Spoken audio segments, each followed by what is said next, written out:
Remue ménage.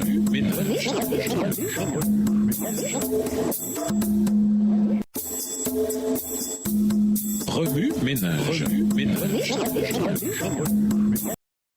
Bienvenue à votre émission. Remue-ménage. Nous voilà à la leçon 1. Découverte de l'appel, prière et objectif. Introduire ce qui est resté en arrière. L'Empire babylonien qui avait conquis Juda ainsi que la majorité du monde connu alors emmena les captifs dans sa capitale. Après la mort de Nebuchadnezzar, son roi, Babylone tomba aux mains de l'Empire médo-persan en plein essor. Ce gouvernement, plus clément, permit aux exilés de retourner dans leur pays natal. Le livre d'Esdras, autrefois relié avec le livre de Néhémie, rappelle cet édit et décrit la progression de la reconstruction judéenne. À cette époque, Néhémie n'était pas retourné dans son pays. Il servait plutôt à la cour royale de Suse. Les livres d'Esdras, d'Esther, d'Agé, de Zacharie, de Malachie, probablement d'autres, aussi appelés post-exiliques, prennent place après l'invasion babylonienne de Juda et de l'exil babylonien. Gardez bien à l'esprit que ces livres n'apparaissent pas en ordre chronologique. À l'époque de Néhémie, la reconstruction était déjà en cours à Jérusalem, mais en raison de l'opposition et des conflits internes, l'œuvre n'était pas encore terminée. Au début du livre, on trouve Néhémie dans le palais d'hiver médo-persan de Suzanne,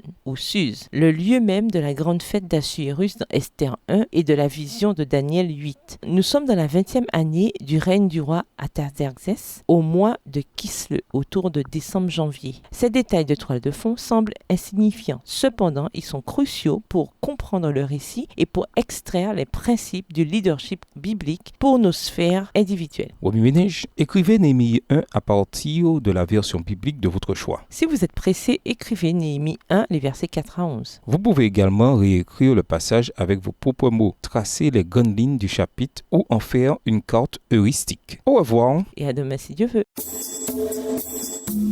Remue ménage. Remue ménage.